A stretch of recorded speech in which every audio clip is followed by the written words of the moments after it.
Oh. So the debate over two-stroke versus four-stroke is been going on quite a while, and in the motorcycle industry, in the motocross, and everything else, you know, you see a shift towards the four-stroke opposed to the two-stroke. But to better describe or better explain why, we have to go back in time, and we have to go back 70 years to see where all this kind of sort of, where the motor has actually evolved. And we can do that right here. With my Lister Petter RS2 diesel engine. 2-cylinder, highly complicated engine. It has an ejector pump for each individual cylinder. These things are sold in 1, 2, and 3 cylinder versions, and they just basically add another cylinder on whenever they want to make it a little bigger. So why are we talking about this? Pretty simple. This was a motor that they built 70 years ago. It's a running motor, as you can see.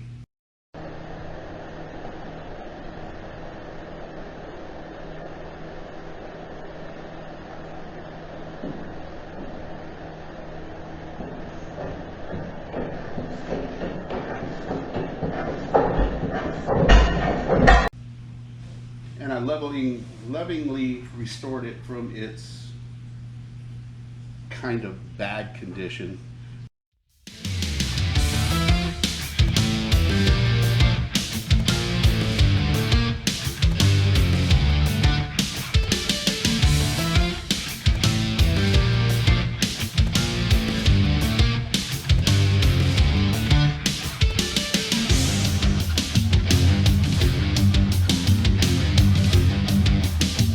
To the beautiful condition you see now.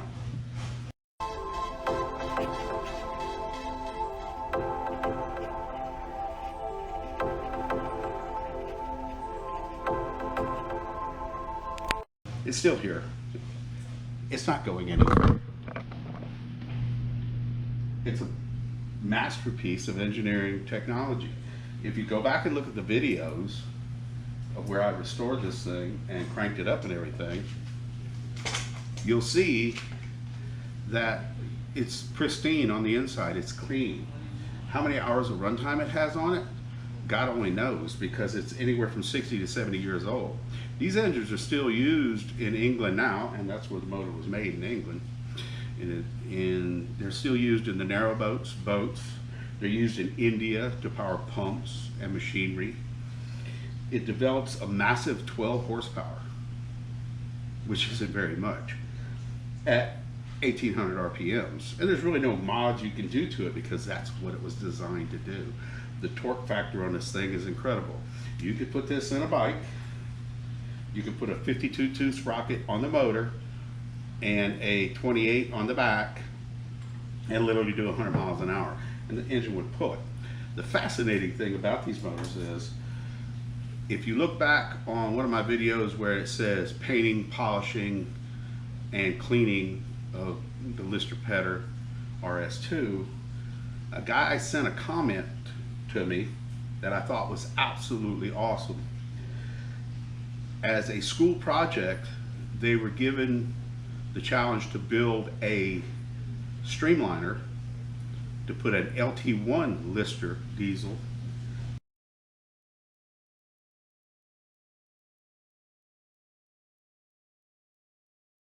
which was a lot smaller than this, and try to achieve a high miles per gallon. Well, they actually won the Shell Award doing it. And at 5 or 10 miles an hour, which it had a top speed of 50 miles an hour, but at 5 or 10, I can't remember which, they achieved 1,760 miles per gallon on 1 gallon. That's amazing. So you could drive almost all the way across the United States on on 1 gallon. So we put this in a bike, 52 tooth sprocket on the engine, 28 on the wheel. We could do probably 100 plus miles an hour for all day on 75 cents. But if I remember correctly, the weight on it, 416 or 516, I think it's 416 pounds. I don't think I want to be pushing it anywhere if it did break down. So it's not kind of feasible to put in a bike, right? Yeah. And now we move towards today. That's right. The paradigm of every construction site and lawn equipment power is the Briggs & Stratton 10 horsepower engine, and all Briggs & Strattons actually. Internal combustion, 10 horsepower, 3,600 RPMs. But does it develop the torque of the Lister? No. The Lister engine is incredibly stupid on torque. Even though it is but 12 horsepower and 1,800 RPM, the torque rating is absolutely ridiculous. But this is the paradigm of power that we see today. It's a flathead configuration. It's not the overhead valve version that you see today. And it's a tapered shaft, which this particular one came off of a generator, which you can buy a new crank and put in there, no problem. It's got a governor. This is a running motor. And you can crank it by hand. And as you saw with the Lister, I cranked that by hand. So there you go. It weighs in at 60 pounds, puts out 10 horsepower, 3,600 RPMs. You put a torque converter on it, little tiny sprocket on the wheel. Oh, you're gonna go, no doubt about that. But do we really want an extra 60 pounds on our bike? I don't. So now we're left with the engine everybody loves to hate. The poor little China girl. This is absolutely the best father-son project in the world right here. It's demonstrated in every one of Little Evil's videos where he makes his kids and everybody wear helmets and stuff like that. And you have us idiots that wear flip-flops and shorts. So they have their place in the world, that, and you look at the Predator 212, weighs pretty much what this engine would weigh, but you got the sleek, elegant little two-stroke. If I had to change the CDI unit, it's right here. If I had to change the pickup, it's right here, 4 volts, take it out. And the argument is, well, you can't pull start these. Well, I can pull start this one.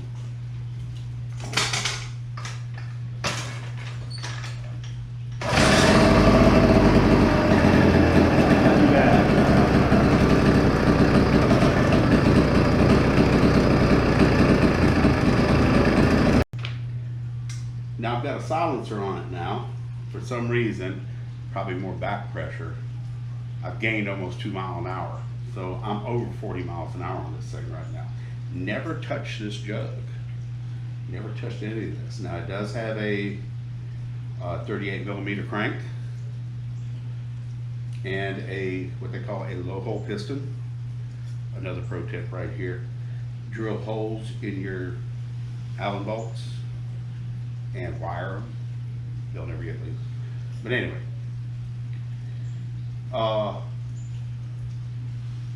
it slows piston speed down. We've got a 40 millimeter stroke doing the same thing this one's doing. The piston speed's a lot faster. the piston speed on this one with the shorter crank is slower. So I could achieve 9,000 RPMs with this at probably about 3 horsepower. Now the 49cc, they advertise 2 to 3 horsepower at 7,000 RPMs.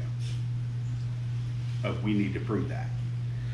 But the Lonely Two-Stroke is, and the Lonely China Girl here, is a motor everybody loves to hate for a lot of different reasons, but it's good. And you know, it's very simple in design for a reason. I'm probably pretty sure over there in the country where cars are not available or extremely out of the realm of people owning one, this is what they own, or scooters or something like that. Very inexpensive. But yeah, that's my take on that. This is like a perfect weight bike.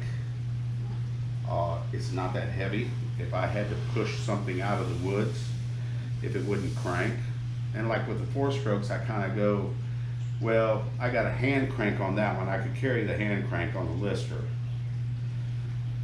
And if you break your rope, you better have some tools with you.